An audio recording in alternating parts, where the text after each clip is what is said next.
Hello, hello, and welcome to the Innovative Mindset Podcast. I'm your host, Isolde Trachtenberg. I am super thrilled that you are here for week 5 of the Artist's Way class that the amazing creatives, Megan Vasilis, Alan Fessenden, Sergio Giovanni, and I are going through the entire process of Julia Cameron's The Artist's Way.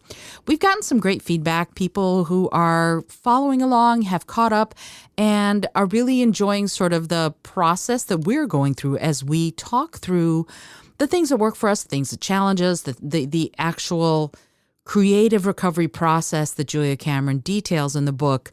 If you're going through it with us, welcome. If you're just joining us, welcome. I hope that you'll get something out of this as we go through each week of this book. It is challenging at times for me, I admit, but on the whole, it's very much worth it. But without further ado, I'm going to introduce to you Megan Vasilis, Sergio Giovanni, and Alan Fessenden. Welcome, y'all.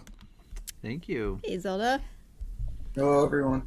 So here's the thing. I, once again, get to take a back seat because this week, Alan has graciously agreed to be the host, and he's going to lead the discussion. It's going to be something that I'm very excited to see what happens with because it was a tough chapter for me. So I'm really excited. I admit it. I'm excited to actually be able to give thoughtful answers instead of, asking the questions and then try to give thoughtful answers. It's a few too many balls for me to juggle this week. So, Alan, I'm super grateful that you were willing to take this on and take it away.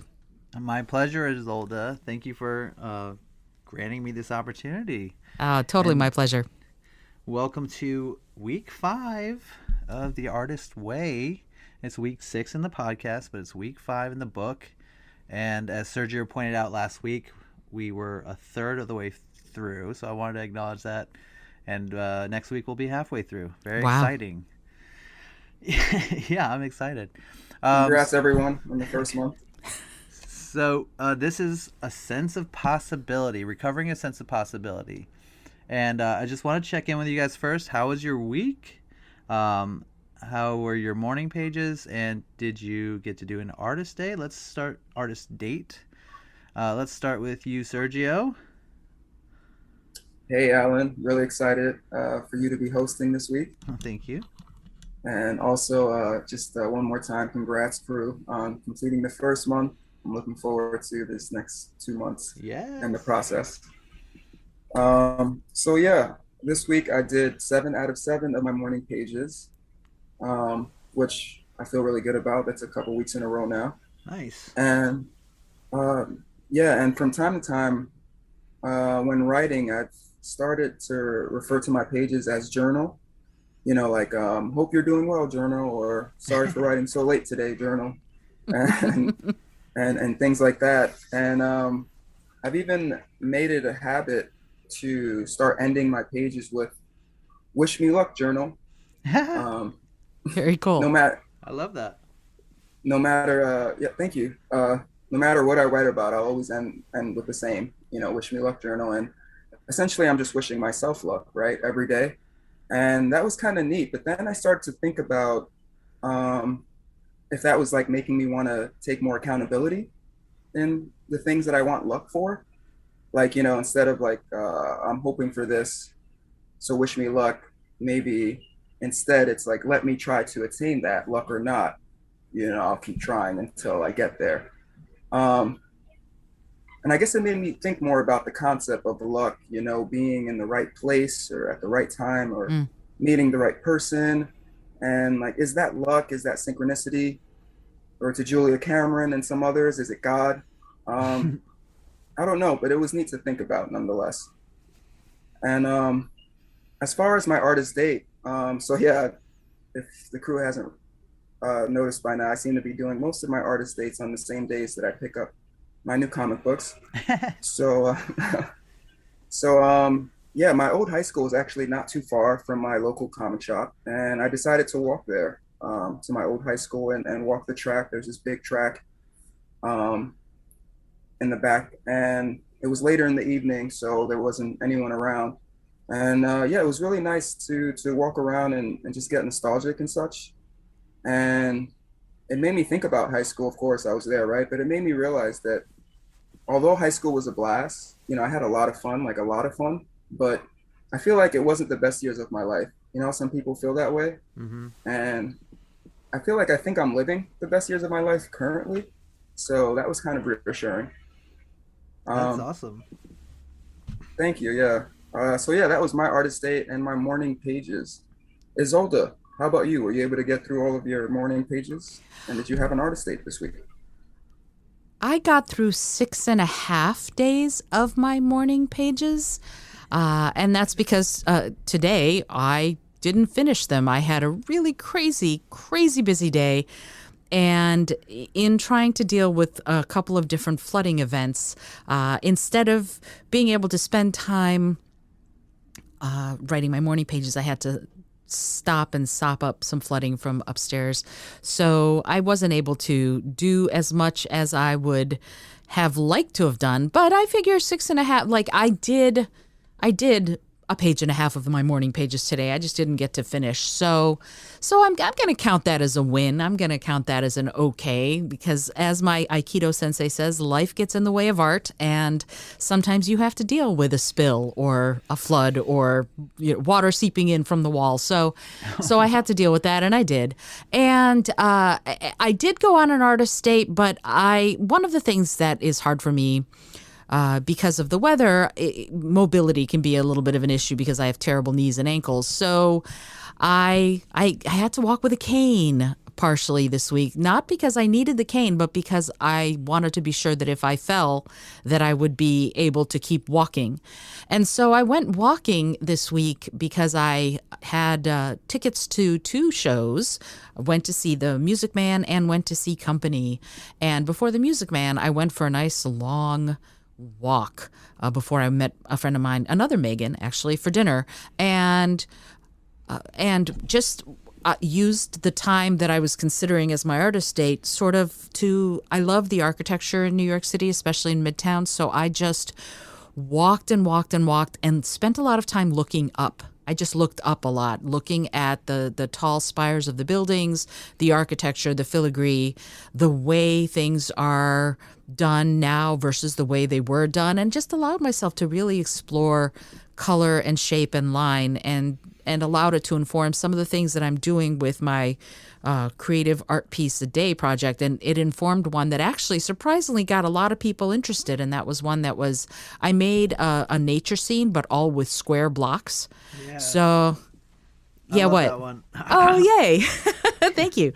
Yeah. And so it was this really kind of surreal, not quite abstract thing. And I got inspired to do that because I had walked around New York and was just looking at color and shape and line rather than trying to be realistic. And it's an exploration that I've always been afraid of because I've always thought I was really into realistic art. But it turns out I'm pretty into abstract art too when I'm the one making the art. Who knew? I had no idea. And I'm not a visual artist in the sense that I think of myself as one. It turns out I can do it a little, but I don't think of myself that way. So it's really, the artist state really opened me up to, wait, why can't I do this? And so that notion of, hey, wait a minute, I can do this is sort of what this week's artist state opened up for me, that if I can imagine it, then there's really no excuse for not trying it. And that's where I am.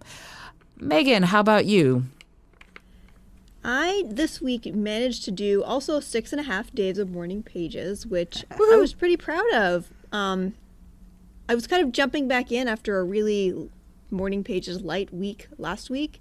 And I did find that as I was doing them, I think that feeling of familiarity had kind of faded a little bit. So it sort of was a bit of an education on exactly why you need to do morning pages every day. Because for me, at least, it really did feel like it took me a couple of days to sort of rebuild the habit again and rebuild that feeling of being really connected to the words as I was writing them. But towards the end of the week, I was starting to get that feeling back. So I think that was a success. And for my artist date, because it was really cold here in New York and I didn't really want to go on a super long walk, I actually stayed in and I cracked open my bullet journal, which is, I don't know if anyone else bullet journals, but it's like kind of a planner that you design yourself. And a lot of people get really kind of artistic with it. And I'm not like a visual graphic artist really, but I really like to use that space kind of as a place to put pictures that I've taken, just write down ideas that I have and make it kind of at least a little bit aesthetically pleasing in a way that I like. So I just sort of took a whole evening. I got all of my colored pencils and my pens and everything, and I put on some music, and I just had like my time with my bullet journal, and it was really nice having this kind of inside artist date. How about you, Ellen? Thank you, Megan. That's awesome. That sounds so great. I've heard of these bullet journals before, and they always sound interesting to me. But I think probably when I heard about it before, I was like, I don't really plan anything, so I don't need that sort of situation. And here I am, wishing I had planned more things. But that's awesome. I did my morning pages. I think I did them every week, and I just wanted to comment on Zolda. You said that you start your morning pages off with a certain phrase every time, right? I do. You mean blah blah frickin' blah blah blah? Me, I thought you said like you start it a certain way every time, and maybe I'm wrong, but maybe blah blah blah is what you said. It's not the same way every time. There are times when I don't know what to write. I will say I have no freaking idea what to say. And then there are times I say, if I were someone who knew what to say here, what would I say? And then sometimes it is blah, blah, frickin' blah, blah, blah. So those are the three general ways.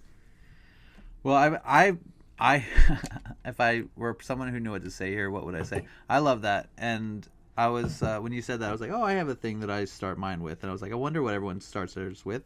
And since Sergio, you brought it up, I'm going to give you mine. And I start all of mine with good morning pages. And then I go from there. And sometimes I have to write that a couple of times.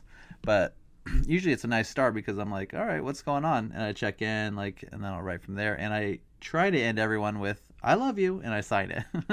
Oh, that's great. Oh, That's great. I love that. it's very endearing, Ellen.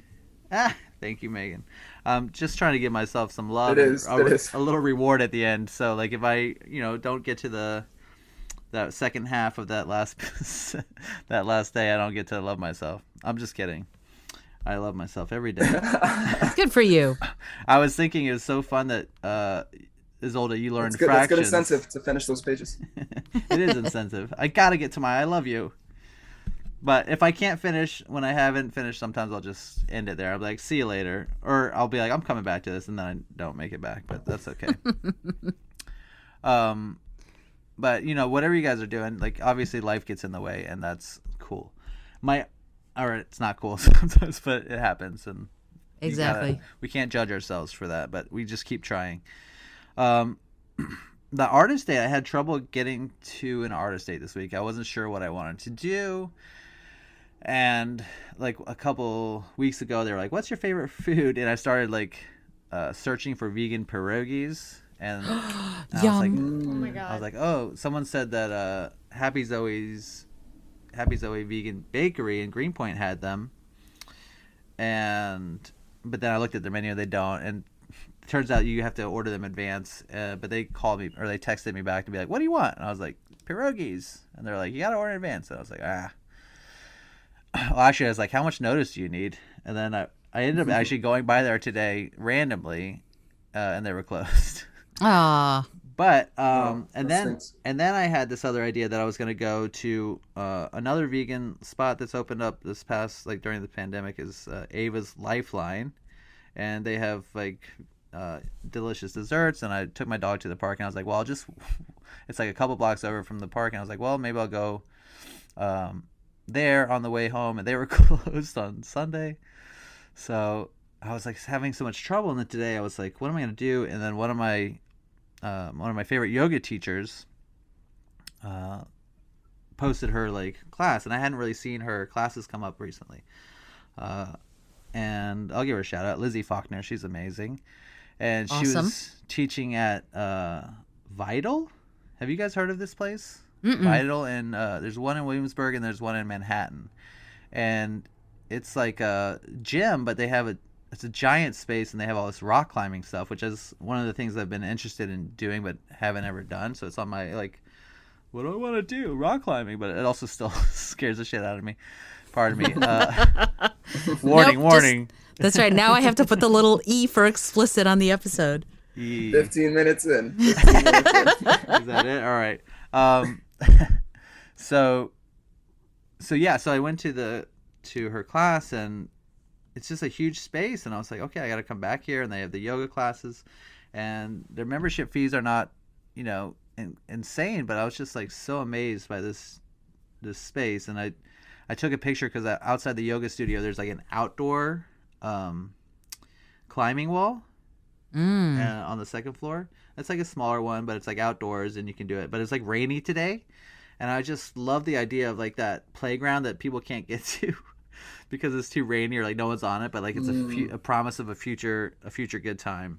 Mm-hmm. So that was my, I know I've done yoga before. I did my 30-day yoga challenge, but that ended up being my my artist date, and it was very rewarding because I walked around Greenpoint a little bit, and I love that little area, so that was cool. That is neat. Thank you. And I just wanted to say the comic books, your little routine of going to the bookstore every week is it just brought back such a feeling for me, Sergio, of like that routine, and I love that it's part of your routine. And I just thought of like, oh, you go and you pick up the books, and I just sort of miss comic books in that way, and like that sort of magical excitement of going to go get somebody else's creative work. Actually, it's like boom. That's really cool to hear, Alan. You're really got a big cheese face on right now, because that's awesome. It's never too late to get back into it, and you have two fans. Well, I'm sure Isolde is into comic books as well, but I know Megan likes to read as well. So if you ever wanted anyone to go to a shop with you or some recommendations, suggestions, I know we would love to do that. Absolutely. Oh, heck yeah. I gotta get the latest titles that are key and important to the world. Or important to you, right? Or important to me. And the cool thing about the medium now is that there's a lot of indie books and stories out. So if you're not into the superhero stuff, there's a lot of great material out there for you in that medium as well. Oh yeah, what's got me really excited right now is I've been watching the oh man. Never mind. There's a series on HBO right now. What is that show Peacemaker? called? Peacemaker. I've been watching Peacemaker. Yeah, that show's hilarious. It's hilarious.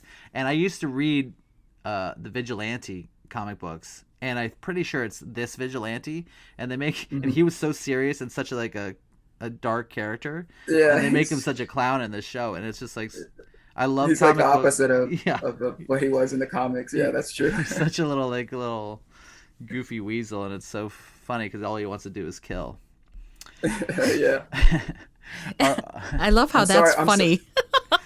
Well, it's just, it's got to see the show, but it's because he's such a. I mean, he really was a dark, and it's. I guess it's this character that doesn't have a set following because he's been a lot of incarnations. Is what happened. What I discovered last time I looked it up. Mm-hmm.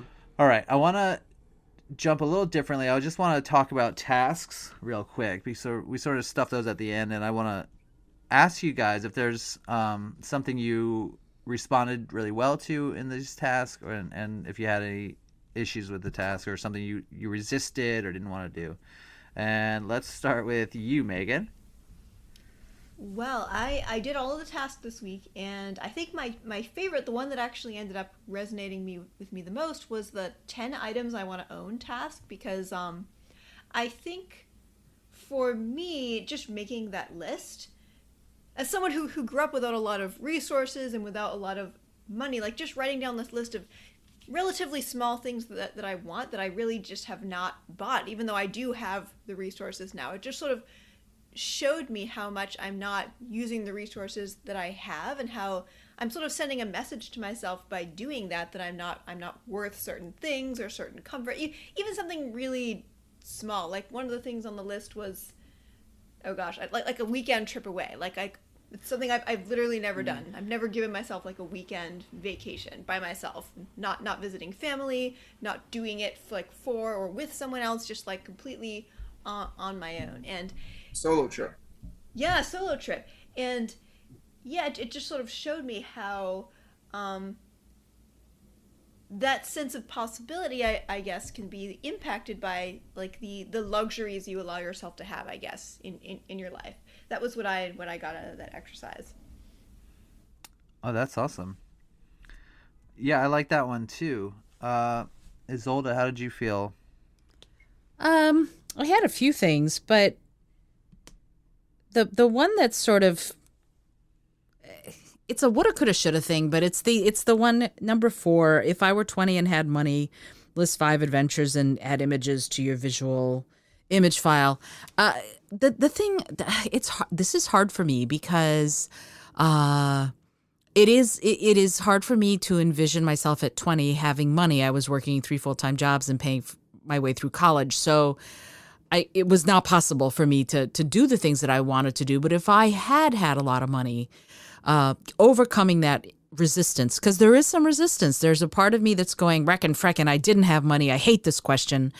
And, because I had student loans at the yin yang, I was really in a bad way financially. There was a month when I had to decide between food for myself and cat litter for my cats or be homeless. And so literally I was like, what do I do? And so reading that question was a little tough and thinking about it was tough. But then I went, okay, what if I relax, and what would that have been like? I would have rested more. I would have relaxed more, and I certainly would have traveled more. I would rent a motorcycle and ride down the Amalfi Coast, for example. I ride, but I don't have a motorcycle now. I sold my motorcycle before we moved to New York City. But I would definitely rent a motorcycle and ride down the Amalfi Coast. I would spend more time on tropical islands. I would go to the Maldives and swim in bioluminescent algae. There were all of these different things that are far-flung explorations that I would do that what's interesting about them is immediately I went, well, okay, maybe Rich won't ride motorcycles down the Amalfi Coast with you, but he might ride a scooter, because we've done that. We went to Crete and we rented little motor scooters and like Vespas and rode all over Crete on Vespas. So he might be willing to rent a Vespa, if not a full motorcycle. Or get him a sidecar. Yeah. Yeah, I'll make him ride pillion. That would be funny. No, but the thing is, it's like immediately where my brain went was, well, why don't you make a plan for that? You want to go to the Amalfi Coast? You've wanted to go to the Amalfi Coast for decades. Start making your plans, start saving your pennies. So that's kind of what all of these tasks did for me is, okay, you didn't do it at 20, for example. What can you do to make it an approximation of it happen now or next year or the year after that? So there's a little bit of immediacy to my wanting to do that, because I had to bring, I'm going to bring everybody down. Yet another friend of mine died this past week. So, oh my God, I'm so sorry. Yeah, thanks. Sorry to hear that. I'm reaching the age, I guess, where people my age are dying, and so there's a little bit of an urgency as I was reading these tasks. There's a little bit more of an immediacy and an urgency to it. Like, get off your ass, Isolda. You live every day like it's your last, because it could be. So that's kind of what all of these tasks did for me, is they put in me this real desire to see as much of the world as I can. I forget who's. Oh, thanks, Sergio. How about you? Yeah, I just wanted to say again, I'm really sorry for the friend that you lost. Thank you. My condolences. And also, Isolda, you ride motorcycles. Yes. That's awesome. Of course, that's something that you do. You are definitely a Jane of all trades. And I guess Jill maybe makes more sense, but Jane just sounds better phonetically to me. Okay. But yeah, you are definitely a Jane of all trades, or Jill of all trades. That's awesome. And also, I wanted to just comment on Megan's talking earlier about wanting to do a solo trip and never doing that. You should definitely do that. It's a really great experience. I would like to do more myself in the future, but I have been able to do that in the past. Just go away to a new town for a weekend by myself, and it's definitely a really rewarding experience. So I hope you do get to do that, and would love to hear about it if you do. Okay, I'm gonna make it happen. Yay! Awesome. Yeah, you have to. Awesome. See, the artist way at work here. As far as the task, I think the final task for me was probably the one that hit me the most, and that one was who do you blame for being a blocked artist or for blocking you? And I couldn't really point a finger at anyone other than me. So the answer for that was me, and I guess just the revelation that the person I blamed for being blocked is probably me was I guess something I knew, but yeah, I think that's the task that kind of resonated with me, or I had the biggest takeaway from this week. Same, Sergio. I was like, who am I supposed to blame for this? Like, it's gotta be me, right? Like, Yeah. no one else is really making me do stuff. But you know, like, I think being single is like easier, right? Like, who else do you have? Or you know, being like a non-parent, you're like, well, I can't blame my kids or whatever. That's true. But I don't know. I felt like that was definitely the answer that I had. And then I loved these tasks because it was like making lists. And then what really got me was like making a she says make an image file. I was like, an image file? I haven't made any files of anything, and now I felt like I was time traveling back to like 20 years ago when I used a computer in any way like people are supposed to use computers. Early out years. Shout out to the out years. Woohoo! And then I drew myself in the creative block. She's like, draw yourself, and I was like, oh my god. And I just drew myself on the couch with an iPad. Ooh, is everyone okay? Something's happening. Woohoo! All right, sorry. But I drew myself on my iPad with that thing, so that was fun for me. But the images just made me think like, oh, okay, I haven't really wanted stuff. I always find myself not knowing what I want. Like, I'll want stuff, and then Christmas will come or whatever holiday or birthday, and I'll be like, I don't want anything. I don't know what I want. So this is like a interesting idea. And at some point I was just like, I want a Tesla. And I was like, but I don't want to be an asshole about it. And then I looked up.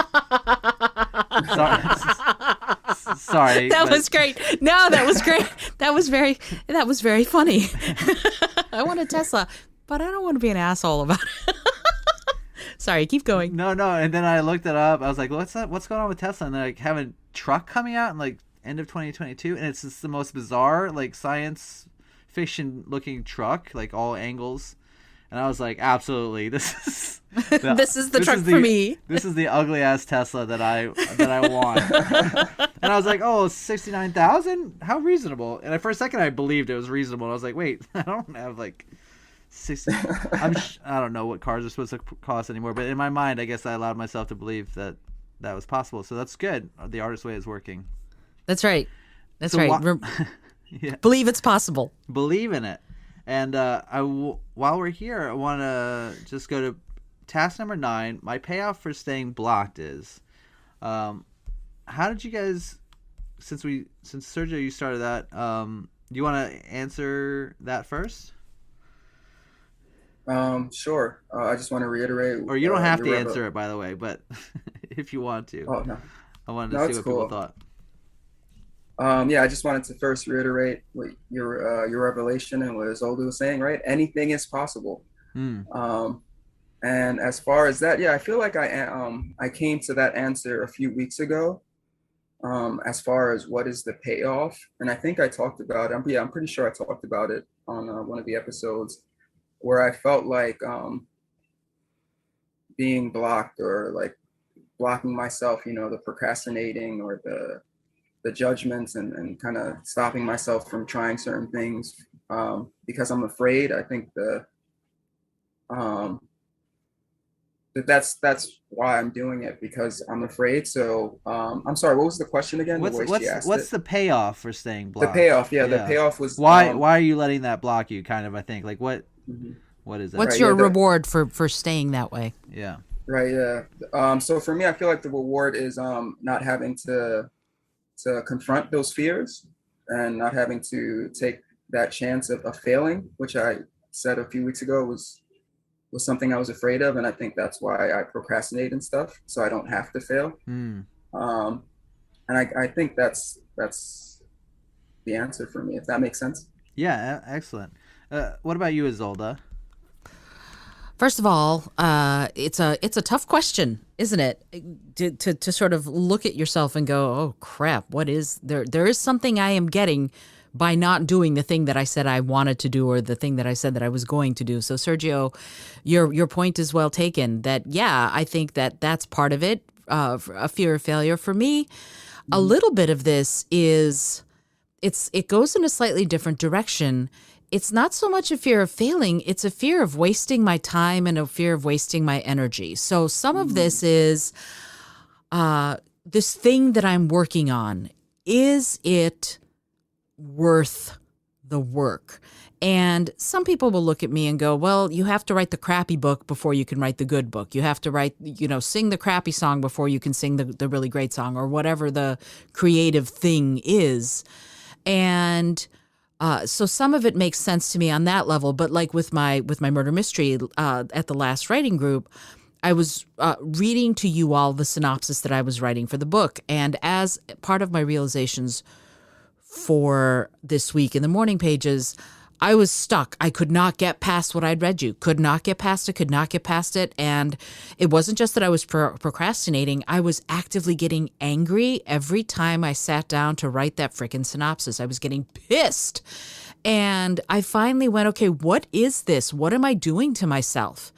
And I realized that what I was doing to myself was I was not addressing the fact that there is a very big part of me that wants to self-publish this book, like I have self-published all the others, instead of trying to fit myself into a particular niche or box that an agent or an editor would expect me to be in, because I've never fit into boxes neatly. So it would be a waste of energy and a waste of time to keep trying, because I've always given myself like 50 agents / editors. I'll send out 50 queries and then I'll stop. And after 50, if nobody's interested, I'll self-publish. And now I'm like, do you really want to spend 50 again? Or is it better for you to go in a different direction? So the payoff for me in that situation was that I had to make that realization that I need to revisit the notion of self-publishing this book, instead of just blithely and blindly going towards, I'm going to write the synopsis, I'm going to make it happen no matter what, when maybe it's not the right move for me. So it's not just a fear of failure, because yes, someone not wanting to pick up my book is a kind of a failure, but I can also do it self-publishing because the book publishing revolution has come and arrived.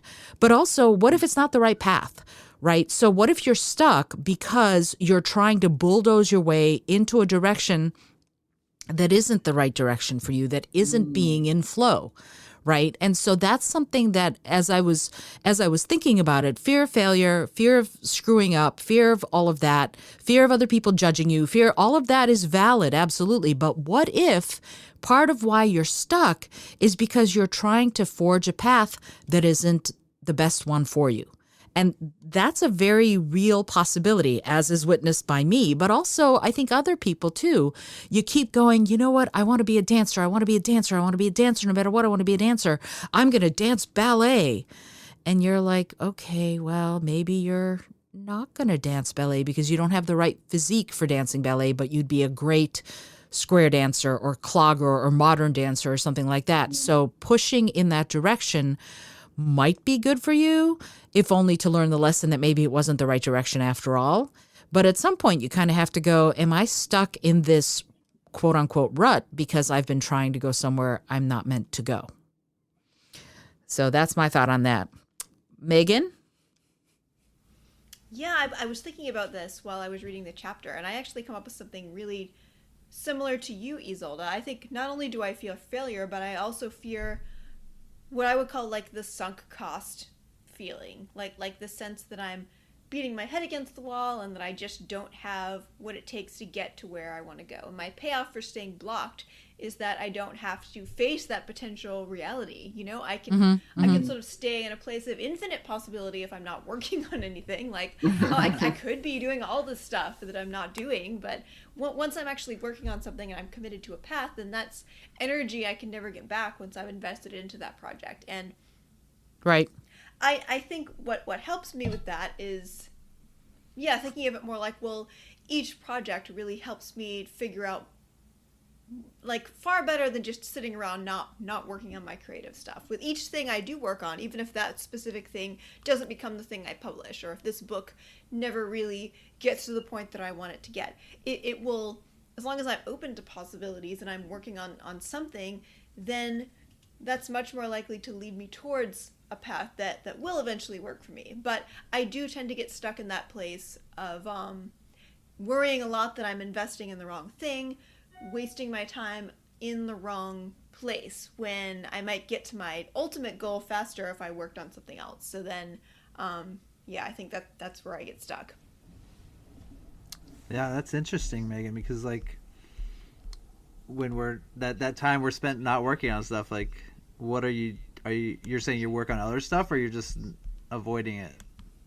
I think I tend to avoid it, like, or I'll create like systems of busy work. I am so amazing at coming up with reasons to not do like real creative work. I'll like suddenly decide I have to create all these folders and filters for my email, because I'll be so much more creative if I can just make sure everything coming into my inbox is going into its own little slot. And that does create space in my inbox. But is it really the best use of my time to spend, hours on that when I could be writing my book? Just things like that. I find like busy work for myself to do. That's one of the ways that I kind of block myself, I think. I relate to that so intensely. Sorry, go ahead. Yeah. I was going to say it's classic avoidance, and welcome to the club. We have cookies. Absolutely. We love cookies. Yeah, I mean, absolutely. I think that what you just said is bang on, Megan. It's super easy and very seductive to go, rather than doing the thing that I said I wanted to do because of whatever reason, I'm going to go, I have to wash the dishes. I have to scoop my cat's litter box. I have to sort the mail. I have to fold the laundry and all sorts of things. I admit, yes, my apartment flooded, and yes, I had to take care of that. But I could have very easily not turned on the dishwasher, but instead I focused on that instead of doing the writing that I wanted to do. Do you see what I mean? So there are ways that I think as Rona Strathman is the world's greatest Aikido teacher. I will say that right now without fear of contradiction. She's amazing. She'll send you flying 15 feet through the air before you know what your name is. And when she says life gets in the way of art, because she said it to me the first time when I was about to test for my brown belt, and all of a sudden I just couldn't. Work got crazy and I wasn't coming to class. And she's like, well, life gets in the way of art. You'll be back. And when you're back, then we'll test you for the brown belt. I was like, great. And I felt guilty for a little while, and she says, guilt wastes your energy. Stop doing that. And I went, you're so right.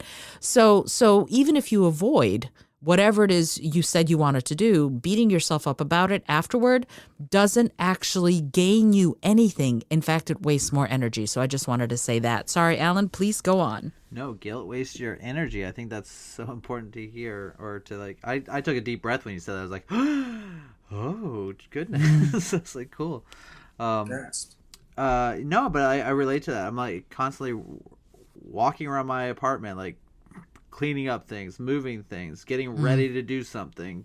Wait, but I have to move this thing over there. And how come I never put that in the dishes? I've collected all the dishes, but now suddenly there's a cup out?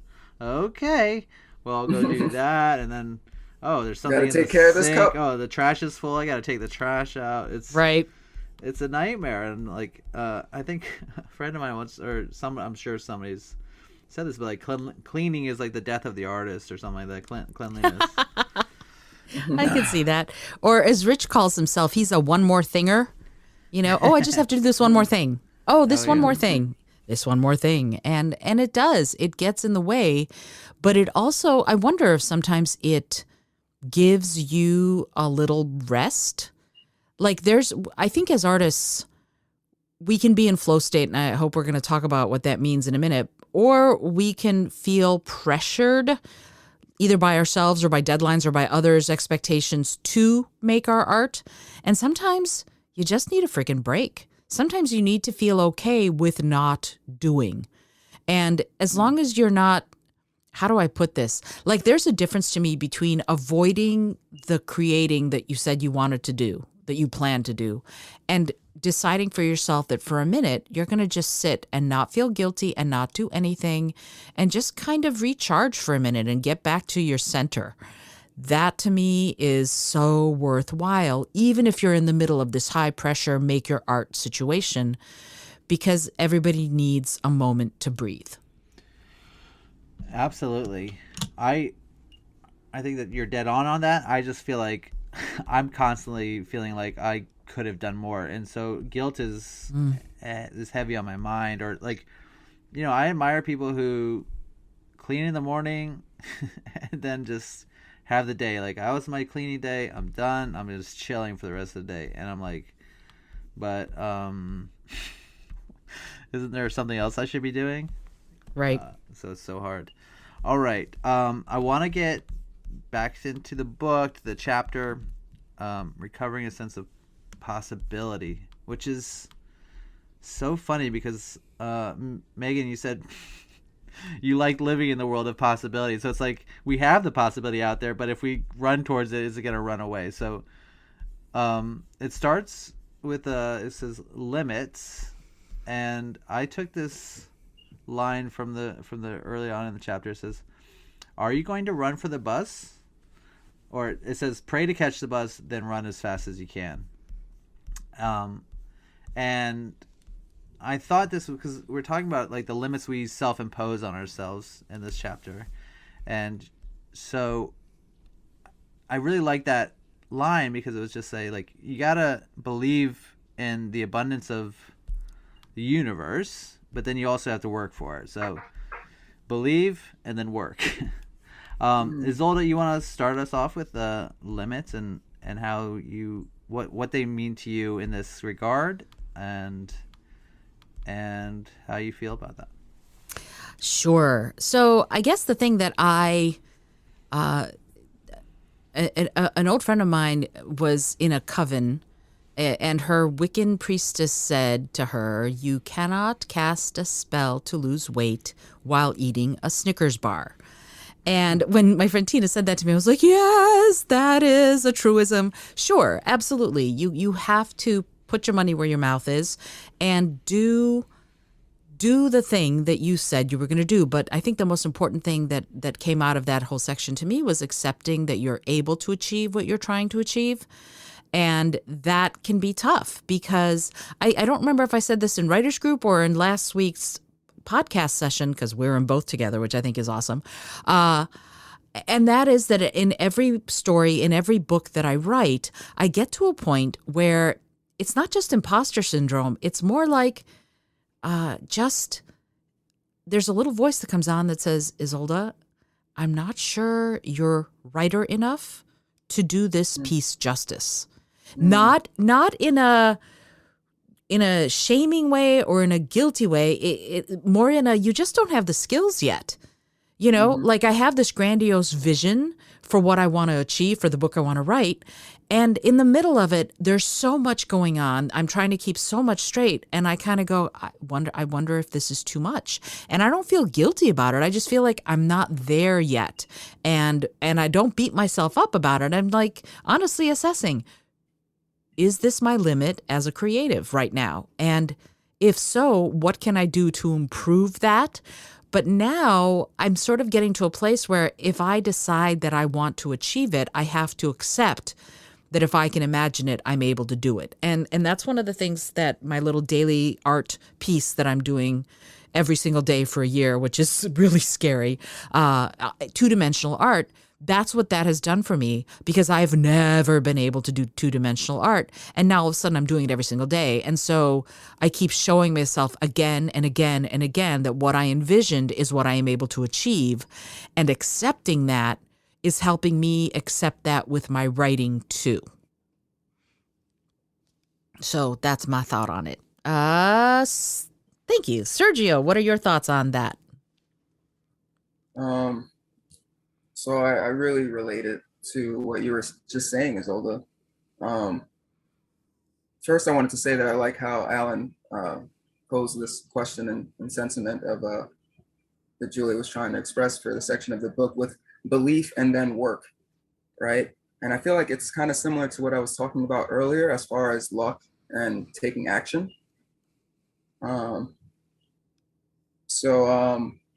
Yeah, I thought that was neat, the correlation there for me. And Isolde, as far as what you were saying about, when you're like halfway through a project or towards the end and you start to think about it and you question whether it's the best it can be and things along those lines, that happens to me all the time when I get towards the end of a project.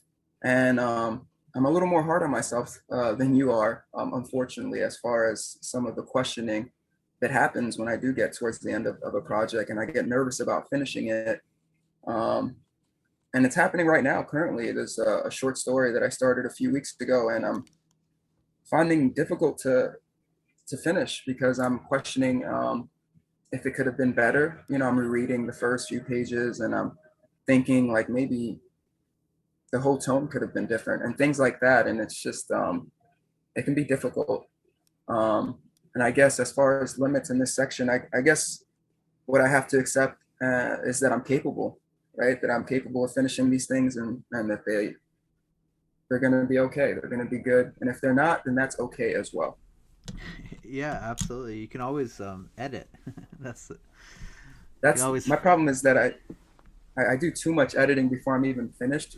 So I'll write like 2 or 3 paragraphs and then I'll reread those and rewrite them. When what I should do is just write the whole story, especially if it's a short, just write the whole first draft instead of writing half of it and then rewriting that first half before I even finished it. I don't know. I think that's an issue for me. Yeah, it sounds like it's like one of the ways you block yourself or something. Let's go over to Megan. How do you feel about the limits that we put on ourselves, and how do you feel about breaking through them? Yeah, I think to be successful, I found that I have to hold 2 ideas in my head almost simultaneously. I have to believe, first of all, that I can do the thing I want to do, because kind of like she talks about in this chapter, if I don't really believe it, then I won't be able to make myself sit down every day and do the work. I have to believe it's possible and that I can do it. But at the same time, I sort of have to impose a limit on myself, because I also have a tendency to go into cycles of pushing myself way beyond where I should go at this stage and then burning out. And so I sort of have to be able to hold that balance at the same time. Like, yes, I have this big vision and I want to head in that direction, but this is like the small piece that I'm working on right now. I have to keep almost tunnel vision on so that I can focus on whatever thing I'm trying to accomplish now that contributes to that bigger goal, without getting so consumed by the bigger goal that I feel like I have to do everything right now, and then I end up overextending myself and then not getting anything done. And I think one of the hardest lessons that I've had to learn as a creator is that sometimes it's almost like in a video game, you have to unlock certain levels. You have to do a certain amount of work at level like 3 before you can get to level 4. And I always want to skip levels and like jump up to level 7 or whatever. But it's really like, I'm finding that I'm a lot more successful if I just have that vision for like getting to level 7, but be content with level 3 for now. Like, do the work at level 3 and know that that's what's going to eventually get me there. Ooh, I like that. Yeah. Like a little strategic mindset to be like, you have to build upon what you've done already to go there. It's also to level up. What's that? It's like an RPG. It's like an RPG game. Yeah, to level up, you gotta do a lot of grinding to level up. Don't worry, Megan, you're gonna get to level 7 in no time. Thank you, Sergio. I'm glad you believe in me. We all believe in you. Absolutely. I've been thinking. Sometimes I think about it. My game, this game I play, and I put too much time into. I'm like, oh, I have all this accumulated power in this game, and I'm just like, who cares? I wish I had accumulated power in my life and in my work. But I'm like, if I could just figure out how to video game or strategize my life in that way, like to play like a game, then I feel like I'd have a key into like moving myself like through a few more levels. You know what's interesting about that? I don't remember how long ago, 10 years ago maybe now. Holy crap, I'm old. There was this like a Todoist or a list kind of app that is it was an RPG. And as you completed your real life to-do tasks like take out the garbage or go grocery shopping, when you marked it down, you've unlocked the key to Asbara, and the to-do app was an RPG, and it was a way of getting people who are gamers to get more interested in doing sort of their real life tasks because they were going to get coins or health potions or whatever. I thought that it was really interesting. But honestly, Alan, to hear your take on it is so fascinating, because 20 years ago, the notion of someone spending a lot of time on a video game was a fringe thing, right? But then we came into this. Now we're in this arena where this is people gameplay for their living, and they design games, and they're so. Not that I'm saying go and become a professional gamer. That's not what I'm saying. But like, one of the things that's happening is, I think that as technology evolves, the things that are possible are evolving, down to, okay, maybe you're not a professional gamer, but what if one day you wrote the storyboards for the next big hit video game? It's kind of like a screenplay, so there are all of these things that you might not realize you're gaining from being a player in this game, because playing those games are written by brilliant writers. There's such a wealth of world in each of these games that I think going through and figuring it out and making the headway and leveling up and doing everything else that you're doing in some way does inform the rest of the creative work that you're doing, even if it's not something that you see specifically right now. And I'm not saying go spend the rest of your life gaming. That's not what I'm saying at all. But I am saying that again, guilt wastes your energy. So if you want to do something else, doing something else is great, but feeling guilty that you have not done something else because you spent time playing this game kind of makes me go, what if that is actually building your skills for your screenwriting? What if that is doing that? And I don't know, because I know Cameron would look at me and tisk at me for having said that. But I think that the wealth of our experience, whatever you choose to focus on, is all sand for the sandcastle. And some of it may be wet sand that you can't use, and some of it may be wet sand that's perfect. So, who are we to judge right now for what we've already done? It's more about what are you going to do next that becomes important. No, exactly. And this game is not beneficial in any way. This is a stupid, stupid game. No, I like that you had that disclaimer, because I feel like you're aware that there are beneficial games, right? There's definitely games where you could learn about history and learn, help your craft, whether you're a musician and stuff. But I just like that you had to start with, well, this isn't one of those things that I'm talking about. Yeah, no, I mean, I do think about it, because she does talk about like giving your time and taking a breath, and it is a moment where I'm just like, let me just do this, but it almost feels like a work, and I'm not actually getting rest. I'm just like going through the motions of trying to collect as much junk without spending money on this game. So it has its benefits, and it lets me check out for a sec, but whatever. It's what I've done now. So I wanted to just point. So I wanted to bring this up real quick, because it's definitely been something we've talked about, and this chapter is very God heavy, right? And yes. Izolda, you wanted to say something about this, and it's a heavy leaning on it, and I felt it. I was like, whoa, really, really hard to avoid those gods. And as much as I want to hear them as good, orderly direction, as she says, we can think of it. It's a lot of pressure, and it's hard to maybe switch that out for the universe or whatsoever. So, Isolde, do you want to start us off with this? Okay. Yikes. Yeah. It's tough because it feels like she's taken an anvil and she's beating you over the head with the anvil. And for people for whom that particular spiritual direction works, that's great. It might be very useful to you. But and even some people for whom that is their spiritual direction, they might be like, oh, I may want to have more of a separation.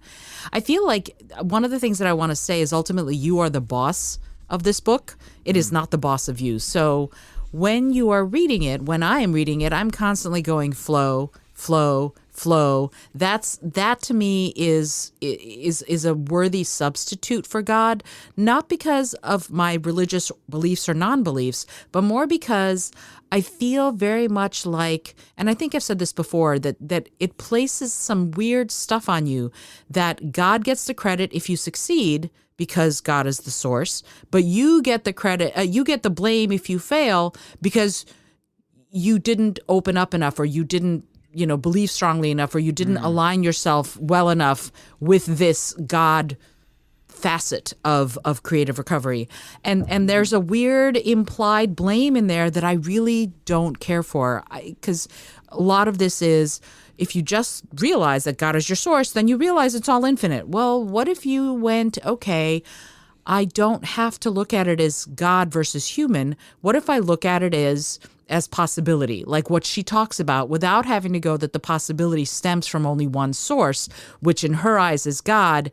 And she even, there's a point at which she says something like, God is my source and blah, blah, blah. And I'm like, okay, God is your source. But then later in the same chapter, she says, God is our source.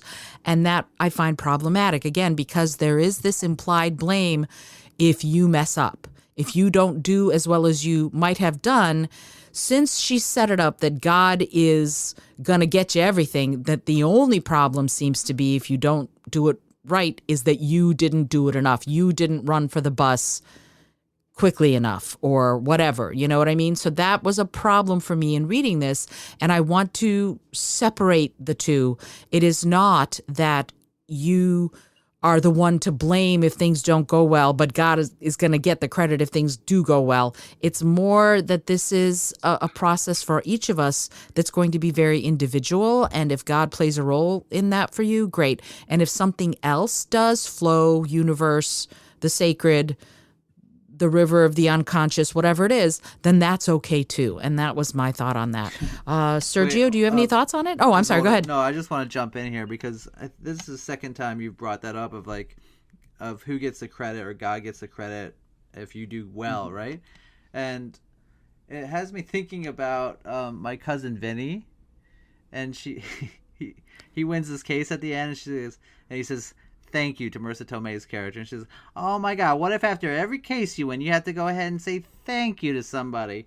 And she just really comes for him and is like, you got to really say thank you. And I just think, like, God's not going to get the credit for your book. Your name's going to be on that book, right? Whatever. No one's going to be like, oh, God wrote that book for Isolde. Like, the point is that she's making, and I do understand what you're saying. Like, she does sort of, I do have issues with this, but I think it is like this, like, gratitude and allowing yourself to believe in the possibilities, right? That recovering that sense of possibility, and not and whether it's God or the universe or the flow state, it's like you didn't get there all by yourself. Somebody created a computer that helps you write. Somebody created sound or observed sound waves and figured out how to pass those along. There's a lot of things, a lot of work that's already been done for us, and we have that abundance at our hands right now. And so that, to me, is God. That, with all the work that's come ahead of us and all the access we've got to do things for that. So, sorry to jump in there, but I keep thinking, like, it doesn't matter if we have to give credit to people before us. Like, we still have to do the work, and we're going to get that credit, or we're not going to get the satisfaction of having done it. So, and I wouldn't. I totally understand the blame thing, but I also feel like we shouldn't blame. Absolutely, and to address your point, that's exactly what I'm saying. Is that it is that the dichotomy she sets up in this is that there is this great source of amazing stuff if you just believe in it hard enough. And some of that, if you don't believe it hard enough, that's one of the reasons you fail, right? Yeah. And that is the thing that I get really, I'm like, oh, that's Likewise. hard for me, because circumstances sometimes keep you from doing the thing that you wanted to do. You know, I'm reminded of the phenomenal movie The Natural, right? Robert Redford he had a cannon for an arm, and then, you know, a horrible thing happened to him, and he was nowhere like he could have been, because he was shot and all this other stuff. So he had a thunderbolt for an arm, and then he had to come back and reinvent himself and do something else. And he was still a great baseball player, but he was no way was he the same as he had been before she shot him. So Oh yeah. how do we do that? How do we go, okay, let's say he had this guy, you know, they called him a gift from God, right? He was a natural.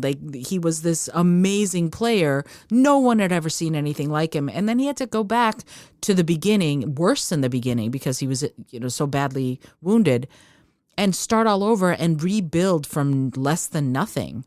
And it's that I'm talking about. Like, he did the frickin' work.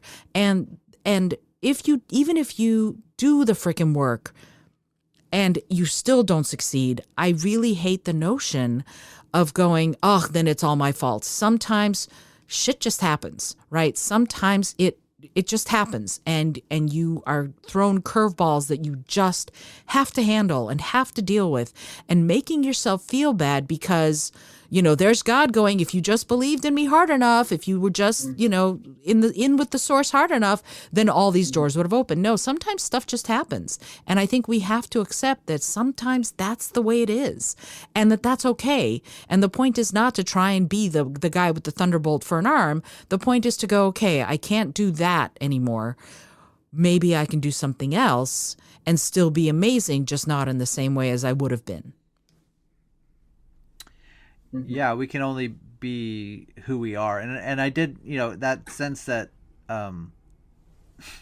there's like she talks about abundance in this, and scarcity thinking, and the only thing keeping us from having everything is belief, like that unlimited power, and that's hard to like process in today's world, where you know that there's many things affecting people's lives and keeping them for sure sort of stuck, and that doesn't mean that they don't have access to the flow or that mindset, but it's hard. Like, this is a privilege to sit around and talk about this book, and whether we're unlocking ourselves or not, you know, like, not everyone has this time or has this freedom or has that place, and so it for sure it is a little bit, but it's also, there is an aspect of it that feels like, okay, choices we make will affect how we move forward, but and we all have our places where we're stuck, so it's just trying to get people unstuck. But anyway, let's see what Sergio has to say about it. Thanks for letting me get in there. Yeah, I think I loved hearing both of your points, and so I definitely agree with most, just about everything Isolde said. But I do like the way that Alan was trying to look at it, as far as, you know, all these other people in the universe who have been here and done that, or have made this and that have helped you facilitate this creative energy, and this, you know, has helped you along the way in some way or another. And that's cool. I'm fine with giving thanks to them, giving thanks to everyone around the world and the universe. But it's just having to give it to like this one person, you know, that makes me feel uncomfortable. And I feel like for that first portion of the book, like we've talked about before, she tries to make it this like kind of inclusive thing, you know, with good orderly direction, you know, spiritual, the flow. But just the vocabulary that she uses and the way she talks about it, it's hard not to see it as, you know, God in the way that she portrays God. And for me, it was a little cringy, even just reading some of the stuff, and just how much we're supposed to rely on that. And like Isolde was saying, if we don't believe in it enough or follow that spiritual path, then we won't achieve these things. And if we do, that's the main reason why we did. You know, it wasn't because of us or the thousand of other people that have lived before us that helped us get where we are today. It's because of God. Yeah, it's just really difficult for me to kind of take in some of those portions of the books, because I don't feel like it's as inclusive in the way she words it. And that's not to say that I don't have a spiritual side to me, or that I don't think that faith is important or can be important and helpful. But yeah, I just don't like the idea of just having to rely on this spiritual force, and that's the only way that we can really achieve these creative pursuits and endeavors is if we believe in that. How do you feel about this, Megan? I really agree with what you were saying. I really struggled with this chapter, especially more than all the others, even though it's kind of a thing in all of the writing she does in this book. I think it came out for me especially when she was talking about it in the context of the spiritual dependency thing, because I think that what she's really getting at there, part of her essential philosophy seems to be that you have to surrender, I guess, to this external force, to the idea of an external force. No matter what you call it, she thinks that you need to surrender to this external force, and that's where all of your creativity comes from, and then it just magically flows out of you because it's coming from somewhere else. And to me, it's just very antithetical to how I've always thought of creativity, as something that sort of that I can choose to cultivate, that I have agency in. I feel like framing it as something that comes from outside of me almost takes that agency away. And exactly, and that's a great way to put that. Yeah, exactly. And then if I don't have any agency, like if it's just me not tuning into the right button, then to me that does take away a lot of the energy that I can put into my own work. Like she talks about believing and then running to catch the bus. And I think that idea does resonate with me on a certain level. Like, of course, with every huge success especially, there's going to be some element of luck a lot of times. But if you're not tuned into that possibility, you're probably not even going to see the bus going by, until it's already gone. And so there is an element there of being in a place where you can see those possibilities and then working to put yourself in a position where you're ready to take advantage of those possibilities when they do come up. But to me, I did have a lot of trouble with the idea of being dependent on something else or someone else for me to be a successful creative, because it's so the opposite of how I work and how I even think about the work that I do. But then at the same time, I also wonder, like, why am I so resistant to that idea? Like, I think it comes down to that, like, that element of control and that element of agency, which I think I need to be creative. Like, it doesn't help me to think about surrendering to someone else. It has to come from me. And I need to be open to outside influences that can sort of help me tune into my own sense of creativity. But if it's coming from outside of me, then I feel like that's almost so disempowering to how I think about it. I wonder, this is just sort of me harassing you guys. What if God was air? Would you accept that help then? I thought you were going to say, what if God was one of us? Well, what if God was one of us or air? Would you accept that help? I think it's a little bit of a straw man question, because air is something we can currently measure. Air does not take an act of faith. Air does not take any kind of stringent or strict belief. Right? Now. Right, but see, here's the thing. Like, if you're in that situation, and I say this to my coaching clients all the time, you can live 3 weeks without water. I mean, without food. You can live 3 days without water. You can live 3 minutes without air. So air is crucial. Air is important. I can accept that air is life-giving stuff. If you were to say to me, okay, air is the source, I'm like, yeah, I can easily see that without air, I die. Absolutely. I could totally believe in air. Mm-hmm. But right now, it's an act of faith. Religion of any sort, spirituality of any sort, is an act of faith. So, and I'm cool with that. I'm great with that. I have no problem with spirituality or religion. I think that my issue stems from ascribing such importance to it that certain things in Cameron's world are impossible without it. That's my issue. So that there's a distinction to be made there that is a little different than what I would like to see with respect to my own personal creative discovery. Okay. I mean, I'm not trying to be like, oh, air's God, and that's what it is. But I think there are like forces that we are acting upon that we have access to that we can use. I was thinking gravity would be a good one. We live in a world of gravity, so and people use gravity, right? So the other thing, when Sergio was talking, I was thinking well, maybe because I don't have this view of God as a man on a throne or a guy on any throne god. I don't believe at best it's an amoeba, which split itself into two and was like, I'm God, you're Adam, whatever that was. And then, most likely it's just this massive spiritual energy force that's around us. And I was just well, what if God is just a generator that you have access to if you can find your way to it? And not everyone knows how to find their way to it, honestly, right? We have different access points to this flow state or this energy. So, but what if we can't find the generator? Will we be all right? Will we be able to achieve things without this generator? Absolutely. They just may be harder for you, right? This is just I mean, she's saying get out of your own way, let things happen for you, and tap into the abundance that does exist, right? And No, I see what you're saying, definitely. But I understand. But it's a lot of God's dropped in this chapter for sure, and it's just the way she phrases and approaches that. Yeah, I think. Yeah. All and right. there's real quickly. Let me just say real quick. One of the things that I think that is wonderful about this chapter that I haven't touched on that I would like to, God, language and nomenclature aside, I love that she says expect abundance, expect things to go well.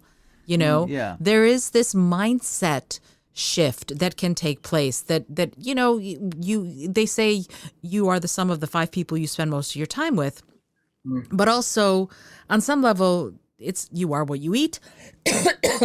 And I think it's you are what you think, so what if you change the way you approach some of these beliefs and expectations? Yeah. Sorry. No, absolutely. Oh, were you going on, or is there more? Mm-mm. Okay, yeah. No, now I was just coughing. That's all. That's all right. Bless you, I guess, or don't, or. Well, let's go on. Let's talk about the flow, because I think she sort of talks about we must learn to let the flow manifest itself where it will, not where we will it. And that made me think of your situation with deciding whether they're to publishers or self-publish. And then she talks about finding the river. Recovery is the process of finding the river and saying yes to its flow, rapids and all. Megan, how do you feel about the river? Have you found it? What's going on with you? Yeah, I actually kind of did like how she approached this idea, because I know in my own life, there's been periods of time where I was really fixated on one specific path, and then being so fixated and having that tunnel vision meant that I didn't necessarily see other opportunities that were there for me to take advantage of. And so I think that the idea of being in the flow and also expecting things to go well is the idea that there might be more than one path to get to where you want to go. And I think there is a fine line between that and shiny syndrome, which I've also fallen victim to before, wanting to jump on every single new thing that comes along. But being in the flow, I think, is being able to walk that line between knowing when an opportunity that you might never have imagined comes along, then it might be time to move on that, even if it wasn't in the original plan, versus just telling yourself the story over and over again that possibilities aren't there, because no one is just going to come and hand you something like a fabulous opportunity for your creative work. You do have to be tuned into that in order to see them, and you do have to do the work in order to be ready when they come up. So I did kind of like how she framed that, because it seemed less about abdicating responsibility and more about figuring out exactly where, like, I guess trusting your gut when it comes to knowing exactly where that energy needs to go. Yeah, absolutely. Like, yeah, I think that I'm just gonna respond, but it just makes me think of like the way we sort of have to pivot and like adjust our expectations and listen to what the world is providing, rather than like, well, this isn't the way I thought I was gonna go. I'm now here, and some of those things are painful, and some of those things are annoying. You're like, I don't want to do that thing. But before I chit chat too much, let's get Sergio's feeling about this. Thanks, Megan. No, yeah, Alan, I was actually interested to continue hearing what you were saying, but I'll chime in just a bit.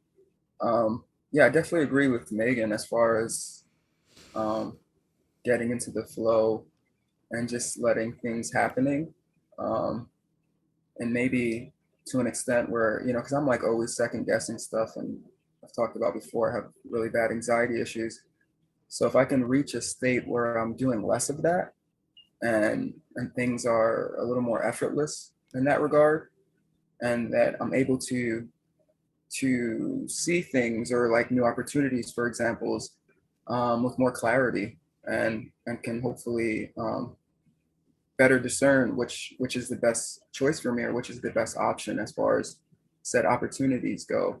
I guess I think that's what it means to me. And I feel like as far as finding the flow or the river, being in the river, I feel like I'm in and out of it. I don't think it's something that I'm just in that flow for like a long period of time. It can be conflicting, I guess, if that makes sense. Yeah, maybe it's overwhelming or something. I don't know. Maybe I'm projecting my feelings. No, yeah, that's part of it too, for sure. Cool. Isolde, the river, how do you feel about it? Okay, I have thoughts. Big shock. So obviously Cameron is a student of Carl Jung, and obviously she took the river of the unconscious, or as I call it, the river of all that is, to heart. She quotes Jung a lot in the book, and there's a lot to be said for that. There's a lot to look at when you're thinking about this universal sort of river. You can look at it as flow. You can look at it as being able to dip into and work with and be part of, even while you're a little bit separate from it. So I think that's freaking fabulous. I love that. And for me personally, so much of this, I have an altar that I meditate at every morning. And one of the things that I say is, may I dip into the river of all that is and bring back what they need to hear, not just what they want to hear, when I'm setting intention for clients that I'm going to be seeing that day. So my intention is from that river through me to give my clients what they need and not just what they want, because what they want isn't always the best, right? And the other part of this is as part of... Sorry. What was that? Yes, that is... They don't always know what they want. It's just true. Big cosign. But also, one of the other things that I say when I'm in that flow meditative state is this or something better, right? So I never just go, this is what I want, this is what I need, this is what I want, this is what I need. And I say that to every client I work with. If you're a coaching client of mine, you're going to hear that a lot, because just because you want X doesn't mean X is what's best for you, and X is what's in the flow, and X is what's for your highest good.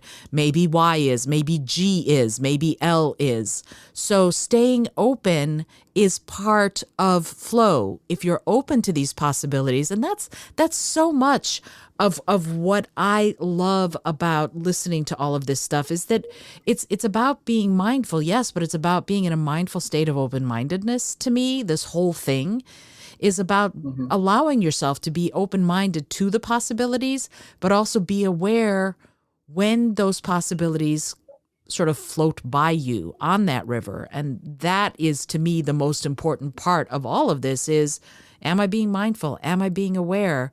Or am I being tone deaf on some level? Am I missing something that I could work with here, that I could be part of here? And it's kind of like this whole entire project. When I first conceived the project, I asked the entire Vegan Writers of New York City group, and the only people who responded were the three of you, who are the core members of the New York City Vegan Writers group, but also look at the flow we have created through these last few weeks, right? Absolutely. This is something really magical, and now we're planning some really cool big things to come after this project. None of that would have happened if I hadn't trusted Flow when the idea came up and was aware, oh wow, this is something cool. And if you hadn't trusted that flow when you went, all three of you went, you know what, I know it's a time commitment, but doggone it, I'm gonna say yes to this. And then all four of us together have created something that's helping many more people who are listening to get into their flow. So these tributaries are far reaching, and you don't know when you step into the flow exactly where you'll end up, but it's going to be one hell of a journey. So That made me a little bit emotional, Isolde, hearing you say that. In a good way, though. I'm quite sensitive. Excuse me, folks. no, don't But, ever okay. apologize. Don't ever apologize for that. That's That's beautiful. wonderful.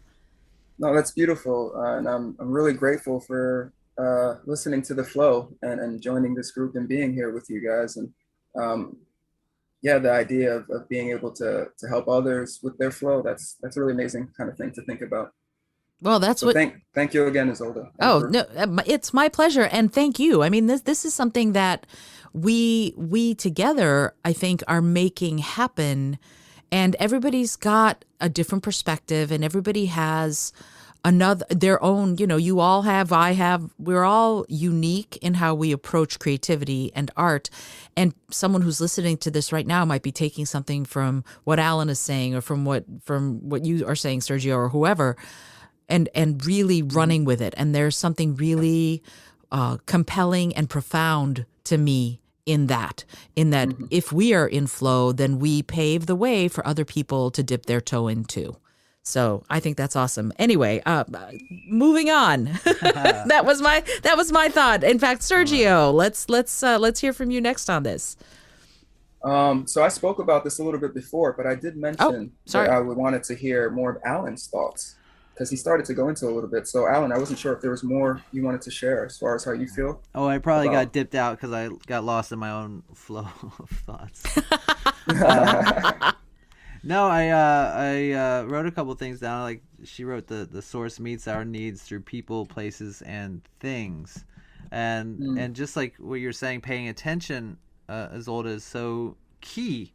And I've found that, like, I know I've seen you complain about getting like mailings in your email and how they just probably become noise. And I've realized, like, I get ads for, whatever we're talking about. Obviously, I'm getting a lot of like screenwriting ads in my feed right now, which or different like production stuff, and I'm like, what's real? I don't know what's real.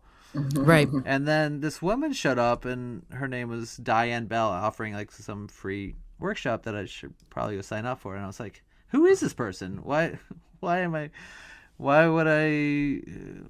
they giving this free workshop? It's going to be like another free workshop I took where they wanted me to sign up for their real workshop and pay money, which maybe that would be worth it.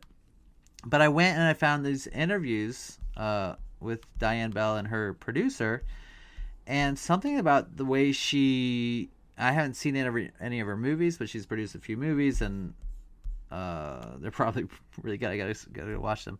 And but now I just know I want to meet her. Like, I'm just like drawn to her, the way she talked about writing and stuff. And I was like, I have to figure out a way to meet this person. So that came from me not just sort of flipping by, but like being like, oh, I'm curious, who is this person, and maybe asking a few more questions. And then I maybe normally would before I just signed up for a free workshop.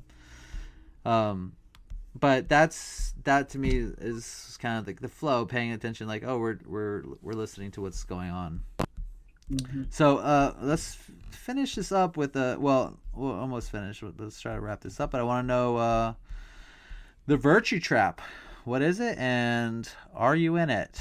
Sergio, why don't you start us off?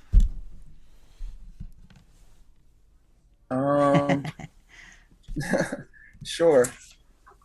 So As far as the virtue trap goes, I don't think it's something that I've really fallen victim to as often as an adult, at least not in regards to my creativity. I mean, sometimes, yeah, I do want to please others and I put them before me. Um, but I don't think that it's ever in a inappropriate or harmful way that might hinder or like stifle the artist in me or my creative, efforts.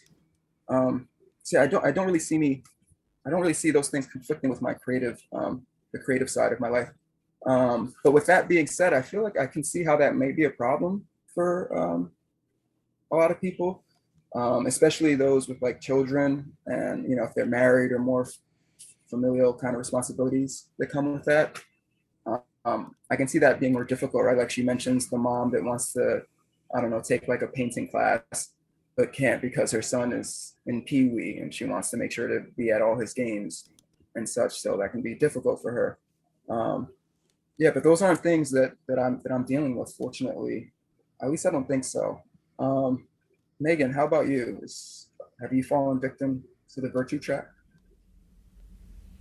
Yeah, I think I definitely have in the past. It's not something I'm really dealing with right now. I think because it is a lot easier to deal with that feeling when you're single, I think, and you don't really have Yeah. obligations to anyone other than yourself. But I think that even given that, it has been a defense mechanism and a refuge for me sometimes to invent reasons why I can't do things that are really about that have to be about someone else and not me. Like, oh, I'm doing this, I'm not working on my creative stuff because it's more important for me to help someone else like move this weekend or whatever. Like I'll put little roadblocks in front of myself like that. But I think I've become better in the last couple of years at knowing when and where to set those boundaries for myself so that I can obviously show up in the way I want to for the people I care about, but also create space for me. And I think it really, for me, comes down to learning how to value yourself in that way, like to know that you also deserve time to yourself. And I think actually this only just occurred to me that's I think that's probably part of what the artist date is training you to do, to set aside this time non-negotiable for you, that Yeah. nobody else gets to claim for themselves or take away from you, and that you aren't allowed to give to anyone else. So I think, yeah, that's something I really started doing more a couple of years ago, but it's really interesting that it just occurred to me now that really having the artist date imposed like that sort of forces you to set that time aside. And I think for me, even now, not necessarily having that as a huge issue, it does help me to sort of see where else in my life I can sort of create that space for creative work. It makes you acknowledge things in a different way. Yeah, that's cool. I love that because it is, we all have to do that. I don't think I would have gone to yoga if I didn't feel like obligated to do something just for myself. Isolde, how do you feel about this virtue trap?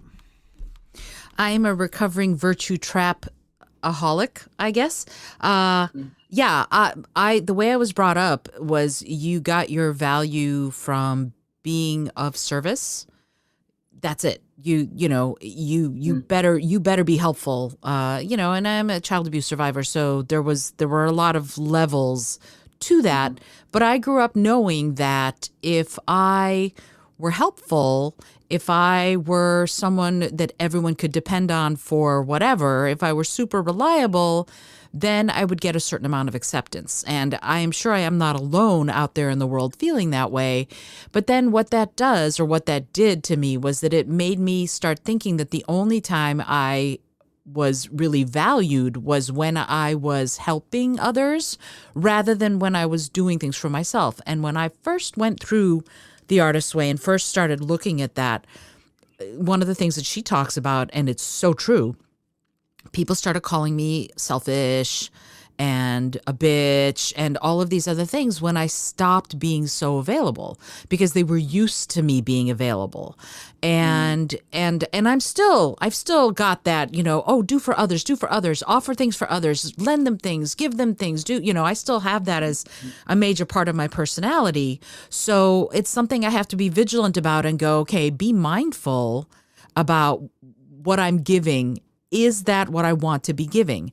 And now what I'm trying to do actively is to only say yes when I really want to say yes, instead of going yes and not really wanting to say yes.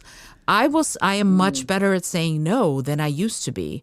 And yet, as holdovers to my previous sort of energetic patina, I guess, what I used to put out there, just this week, I got 2 separate times, people were like, I posted about this on Facebook because it blew me away, but this is what used to happen to me all the time. I got this phone call, hey, we'd love for you to be the keynote speaker at our conference. Oh, great. Thank you so much. When is the conference? It's in June. Oh, terrific. Let's, yes, absolutely. I'd be delighted. What's your budget? And then I got this, well, we thought that you would waive your fee. And I said, really? Why? Well, because you're such a tireless advocate for the earth. Oh, okay. Well, what about hotel and accommodations and a food per diem? Well, we thought since you'd be coming to the conference anyway that you could waive that too. And I was like, so let me get this straight. Will you be getting paid? Will you be getting per diem in a hotel? And she was like, yeah. And I'm like, okay. Well, if you are such a tireless advocate for the earth, why don't you give up your salary? And she goes, but that's what I do. It's what I do for a living. And I'm like, yeah, this is what I do for a living, right? And so I've gotten to the point where I tell myself regularly, it's not my job to teach this person that lesson. Like I have to tell myself, it's not your job, Isolde. She needs to learn her lesson the way she learns her lesson. It's not your job to teach her. But that one I really want her to teach. I really want her to stress that, you know what? Asking someone else to come in and do something for free that you're getting paid for is crappy. It's a crappy thing to do. And yet, 20 years ago, if she came to me and said that, I'd be like, absolutely, sign me up. And that energy has stayed because obviously people are still asking me. So you have to be vigilant. If you've spent a lifetime, and I'm not a youngster, so if you've spent a lifetime doing some of this stuff, some of these behavior patterns, and they keep happening, you need to keep looking very, very hard at how you are interacting with people and at what energy you're putting out there, because you could end up like me, where people are still 20 years later asking me to do things in environmental education for free at huge conferences that other people are getting paid for very handsomely. And it's because of the energy I used to put out, not the energy I put out anymore, but it's what I used to do. So it's held over. So you need to watch out for that virtue trap, because it could be a trap long after you think that you have rid yourself of it. Ooh, so those are my thoughts. Damn. That's intense. No, I think you posted about that, or you mentioned this before, and I hated that experience. Just like, yeah, everyone else is getting paid, but could you just come volunteer because you're the advocate? It's like, well, isn't this because you're a great person, because you're such a great person and care so much. Can we do this for free? Yeah, a friend of mine told me it's called passion exploitation, where if someone knows that you're passionate about a cause or an idea, that they'll try and get you to do it for free because you're so passionate about it. And it just pissed me off. I was like, now I'm on fire about it, because, and the same thing happens with artists. Oh, but you love creating this art. Why don't you do it for the love of the game? You're an artist, aren't you? Aren't you supposed to be doing it for the love of the game? No, artists deserve to get paid too, right? Absolutely. Creatives deserve to get paid. So that notion we as a species, as the artistic species, or the artistic genus there, the artist, what are we? We are Artisticum novicum. And as the Artisticum novicum subgenus of the species Homo sapiens, we have got to stand up and go, hey, creatives deserve to be paid. You have to honor that these people are doing this work. And it is work. It's not just like, oh, la, la, la. It is work. It is a career. And if you're a creative, you deserve to be paid for your expertise, for your talent, and for your skill. Stepping off the soapbox. No, that's okay. I'm gonna just. I think we've all answered except for me, so I'm gonna. Am I right about that? Yeah, right. I think so. Yes. Sorry, I should have Go for cued it, you. Alan. Sorry about that, Alan. No, I just didn't want to exclude anybody. I'm at that point, but I feel like this is something that I've been in my relationships. I've definitely been like I've wanted to be available for people. I'm available for, or I felt guilty if I wasn't available, and I feel like I've even been like shamed for going to pursue creative endeavors at times in past relationships, and it's been hard. And I think like right now, I think my virtue trap is my dog, because I'm blaming her for everything, but I'll be like, I hate leaving you again at home, or I don't want to. What do you want? You need something right now? You're whining at me. Like, obviously, I don't want you to be a sad or depressed dog. So I'm always like trying to like make sure she's okay. But I definitely use her as like an excuse at times, or she'll like. I think I said this before. She'll come to me right when I'm about to do something. I'm like, okay, I'll give you my energy. There's obviously more to this chapter, that there's some exercises, but I want to sort of wrap up here, and I want to ask you guys if there's anything else you wanted to talk about before we wrap up. Anyone? Sergio? I just wanted to say, I think before you mentioned that your dog can be your crazy maker, or maybe something Yeah, I like think that. so. She's my And my virtue trap. I said this before.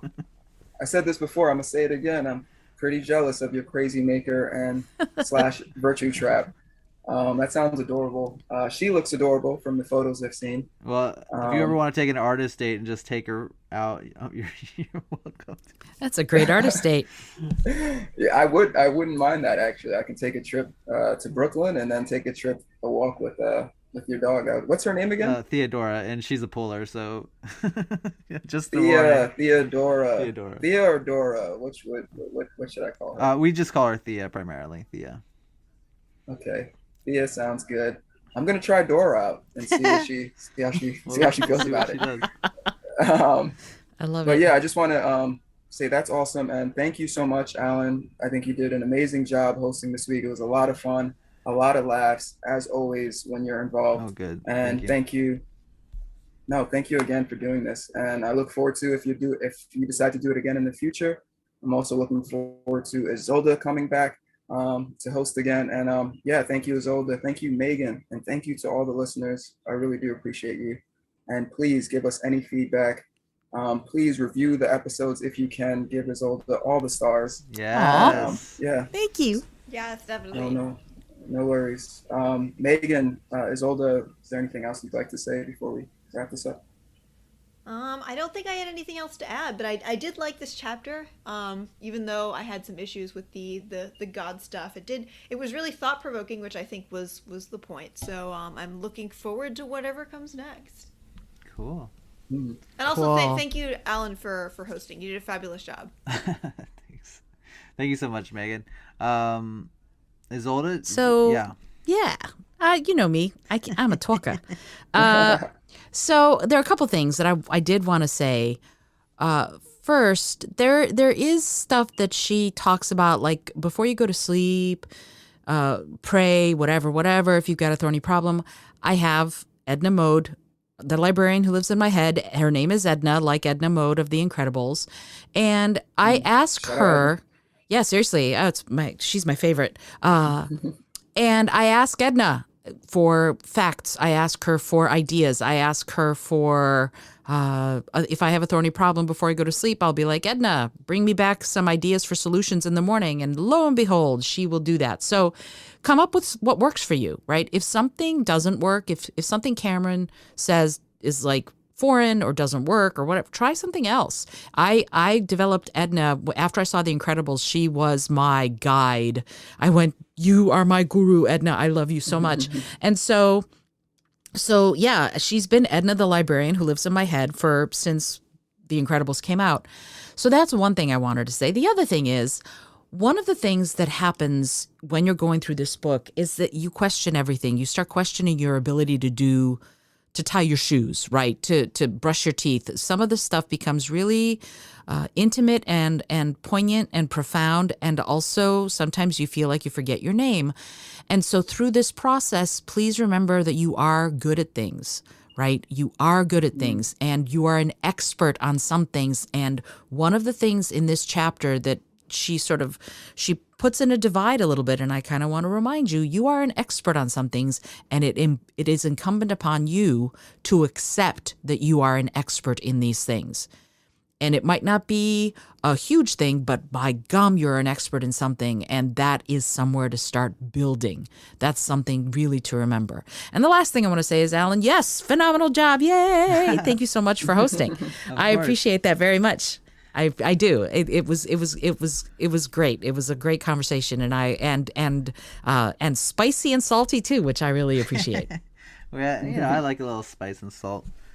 Thank you so much for letting me host. And I just had a thought, but it ran away. This has been try and catch it. Blast. Where did it go? It was something. It was a response to something you just said, Isolde, and I just. Being an expert on something, accepting that you're an expert. Yes, absolutely. Being an expert on something. I just, I mentioned my friend Risa a couple of weeks back, and today she put an article about like a Medium, or I don't know where it was, but it was about ordering takeout and how it's not actually a bad thing. It's a good thing, and you should enjoy it. And I started reading her stuff, and I was like, oh, I would never write like this. This is not. She's so smart. I was like, the way I said it sounded like maybe I was offended by it, but I get upset that I'm like, oh, I'm not this writer. And I just remind myself the same lessons I had to learn when I was an improviser. It's like, I can only bring me to this. I can't be someone else that I'm not. I can't bring the history, the reading. I can learn more. I can educate myself. But at this moment, this is all I have, and this is where I have to start. And keep up the good work, Alan. Yeah, I love that. You too. And so thank you guys so much. This has been fun, and I want to take it to Isolde to take us out. Thank you. Thanks, Alan. Thank you, Sergio. Thank you, Megan. This has been a phenomenal episode, and as I said, some lively and at times spicy and salty conversation. I hope that you have enjoyed this episode and this chapter, and we are coming back next week with Recovering a Sense of Abundance, which I'm super excited about.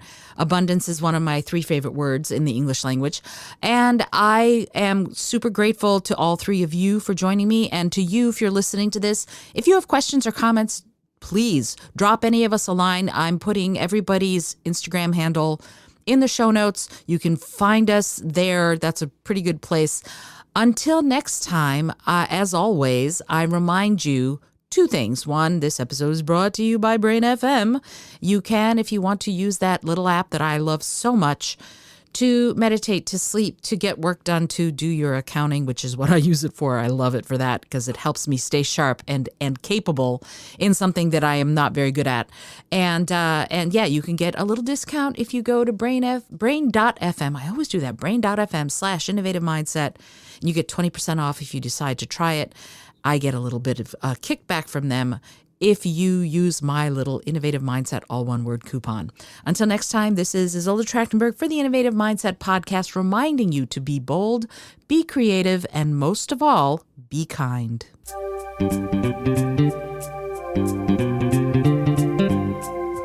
Thank you so much for joining me today. I really appreciate you being here. Please subscribe to the podcast if you're new, and it would mean the world to me if you told a friend about it. Today's episode was produced by Isolde Trachtenberg and is copyright 2021. As always, please remember this is for educational and entertainment purposes only. Past performance does not guarantee future results, although we can always hope. Until next time, remember to be bold, be creative, and most of all, be kind.